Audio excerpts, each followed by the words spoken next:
Salve, amados irmãos, com a paz do nosso Senhor Jesus Cristo. Deus seja louvado em nossa vida.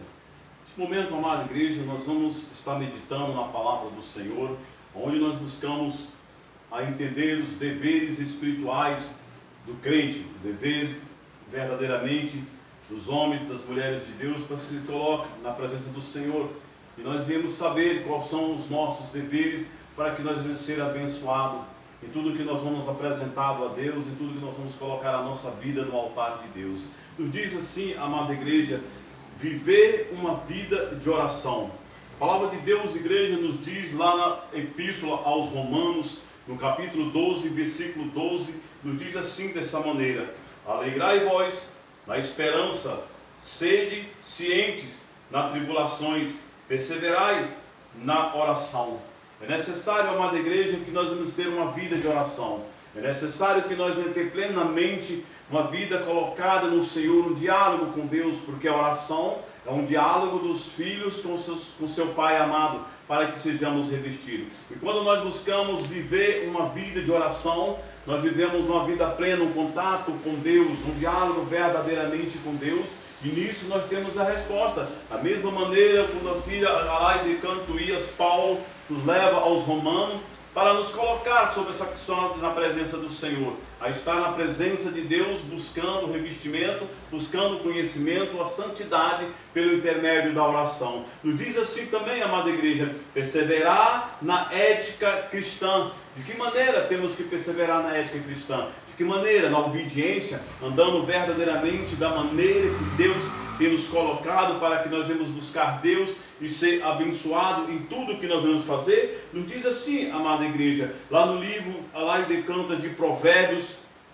Alai de Canta Lamassai, onde nos fala verdadeiramente o que os cristãos temos que fazer, de que maneira nós temos que andar, de que maneira nós temos que apresentar a nossa vida no altar de Deus, para que estejamos verdadeiramente na obediência. Nos diz também lá no livro do Evangelho de São João, no capítulo 13, no versículo 13, nos diz dessa maneira assim, amada igreja: de que maneira colocais a nossa vida no altar de Deus, de que maneira nos apresentar ao Senhor, para que nós venhamos ser abençoados, abençoado em tudo que nós vamos fazer, abençoado em tudo que nós temos colocado na presença do Senhor, para que nós venhamos ser abençoados. Porque quando nós colocamos a nossa vida no altar de Deus, quando nós apresentamos os nossos clamores, apresentamos verdadeiramente a nossa vida ao Senhor e nos entregamos a Ele com sinceridade, para que nós venhamos ser abençoados em Deus. Como nos diz no Evangelho de João, no capítulo 13, no versículo 13 em diante, diz assim, amada igreja,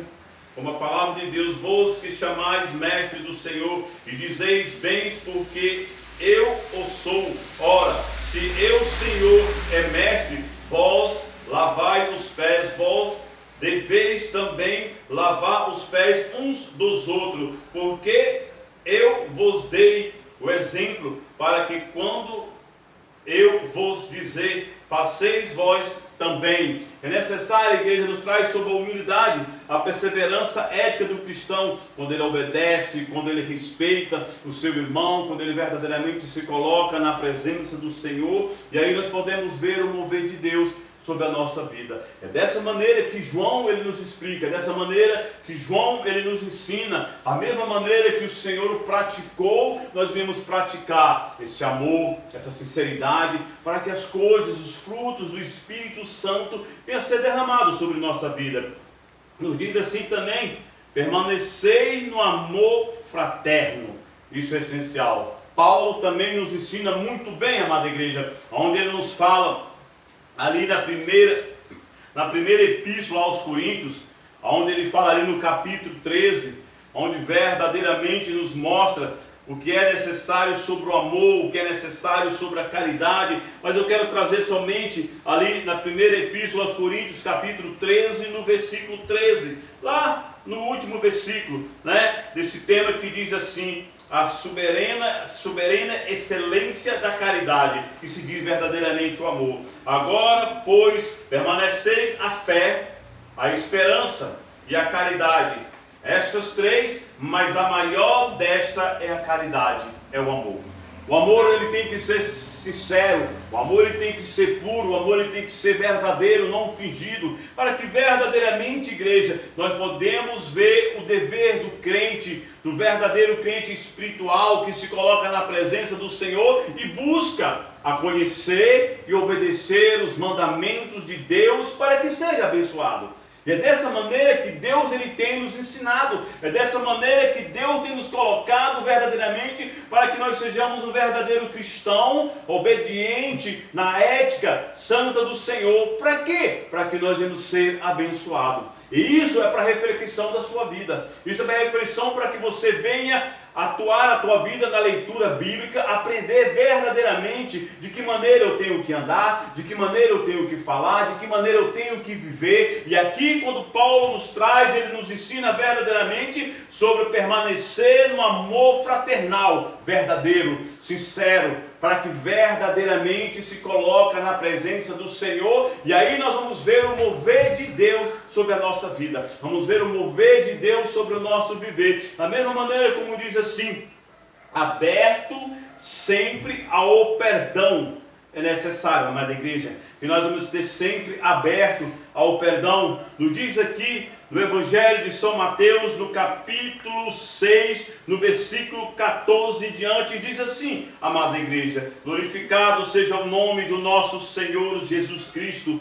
Deus tem nos operado, Deus tem enchido do teu poder e da tua graça. Diz assim no capítulo 6, no versículo 14 de São Mateus, porque se perdoaste aos homens as suas ofensas, também o vosso Pai Celestial vos perdoará a vós. É necessário, igreja, porque muitas vezes somos perseguidos, muitas vezes as pessoas têm falado da maneira deles, mas quando a gente busca, como diz aqui na passagem passada, onde nós falamos aqui, na primeira epístola aos Coríntios, capítulo 13, lá no versículo 13, onde fala do verdadeiro amor, da verdadeira caridade. Se nós nos colocar nessa ética cristã, espiritual, desses deveres cristãos espiritual, e nos colocar ali como Paulo nos ensinou, ali em Coríntios 13, sobre o amor, sobre a caridade, sobre a fé, sobre a aplicação do mover de Deus, da mesma maneira, igreja, quando nós estamos abertos para a laiderar surianda, sempre ao perdão. E isso é necessário, a gente aprender a perdoar. Isso é necessário para que verdadeiramente nós vamos ser abençoados, da mesma maneira como diz aqui no Evangelho de São Mateus. E é necessário, igreja, como diz aqui, manter o vínculo da união. Manter o vínculo da união. Salmista Davi, amada igreja, ele nos instrui verdadeiramente quando ele nos fala lá no livro de Salmos, Salmos de número 133, aonde ele instrui verdadeiramente de que maneira temos que apresentar ao Senhor, de que maneira temos que caminhar ao Senhor, de que maneira temos que estar na presença do Senhor. E nos diz assim, a excelência do amor fraternal, né? Salmo 133, no versículo 1, ó bom e ó quão suave que os irmãos vivam em união. É necessário, igreja, quando nós buscamos a união plena no Senhor, a união plena da igreja, a união plena verdadeiramente na nossa vizinhança, a união plena onde nós caminhamos para buscar as promessas de Deus. E quando nós entramos nesta 4, 5 ética colocada, os deveres espiritual do crente, viver uma vida de oração, perseverar na ética cristã, permanecer no amor fraternal, aberto sempre ao perdão, manter o vínculo da união. Igreja, quando nós aprendemos e praticamos esse sentido com Deus, colocar e saber os deveres, nós como crente, nós como verdadeiros cristãos, nós como verdadeiro pregador do Evangelho, legioíno de nosso Senhor Jesus Cristo, nós podemos começar a ver os frutos ser derramados sobre a nossa vida. Que cada um de vocês traga essa palavra para ti. Cada um de vocês busque esse conhecimento, nessa posição nos seus deveres espiritual como crente, como homem, como mulher de Deus, para que você seja abençoado, para que a sua vida seja abençoada. E nisso, igreja, nós vemos o mover de Deus operar. E isso nós vemos a grandeza de Deus ser derramada sobre nossa vida. Deus enviou meu Filho amado para me salvar e perdoar. Na cruz morreu os meus pecados, mas ressurgiu e vivo com o Pai está, porque Ele vive, posso crer no amanhã, porque Ele vive, temor não há, mas eu bem sei, eu sei que a minha vida está nas mãos do meu Jesus, que vivo está.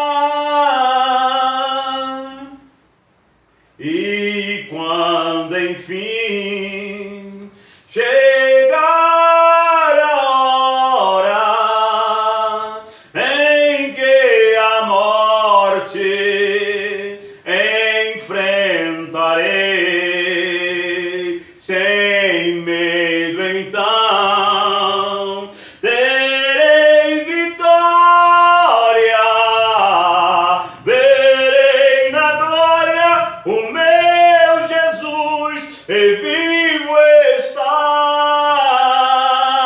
porque Ele vive, posso crer no amanhã, porque Ele vive, temor não há, mas eu bem sei, eu sei que a minha vida está nas mãos do meu Jesus, e vivo está. Glorificado seja o nome do nosso Senhor Jesus. Toda honra e toda glória é pertencente ao Senhor. Coloque, amada igreja, amados irmãos ouvintes, a tua vida no altar de Deus. Busca entrar na ética santa do Senhor. Busca conhecer os teus deveres na casa do Senhor, para que tu seja abençoado. Trouxe hoje esse ensinamento para vocês, para que verdadeiramente nós nos colocamos na presença do Senhor e as bênçãos de Deus sejam derramadas sobre nossa vida. Senhor amado, Pai grandioso, Deus poderoso, Tu és santo.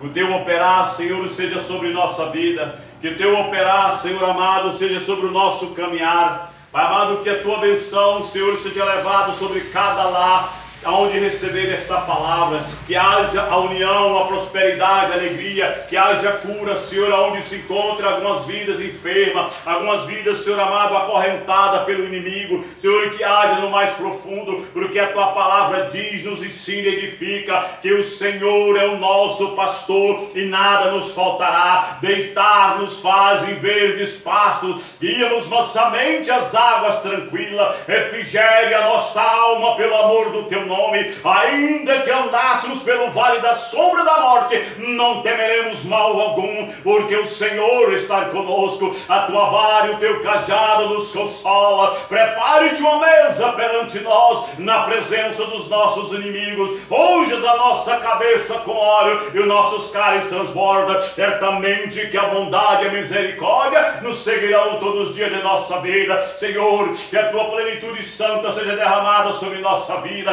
que o Teu poder santo e poderoso, Pai, seja derramado sobre os nossos lares, sobre esse estado chamado Brasília, sobre esse país chamado Brasil, Senhor. Que haja salvação, que haja libertação, que haja cura, Senhor. Move, Senhor, ai de Managaçurianda, Vivemos, Senhor, aonde está essa epidemia, Senhor, conhecida como Covid, ó Pai. Senhor, haja de meneganda, lamanar nessas vidas do leito de hospital. Cobre essas vidas nos teus caminhos, Senhor. Livra de todo mal. Eu repreendo todo o espírito da morte, toda obra de bruxaria, feitiçaria, idolatria, idolatria, decantuias, espírito da mentira, da separação, da enfermidade. Eu repreendo em nome de Jesus Cristo. Que o teu mover santo e poderoso, ó Pai, seja adentrar sobre cada lar. Que a tua palavra santa adentra sobre cada vida, sobre cada coração, sobre cada mente, sobre cada espírito, ó Pai, para que haja renovo, para que haja preenchimento, para que verdadeiramente nos colocamos na vida no teu altar e a tua graça poderosa seja derramada sobre nossa vida. Que a graça do nosso Senhor Jesus Cristo, as consolações do Deus Pai Jeová esteja e seja com todos nós, hoje e para todos sempre. E todos dizem amém.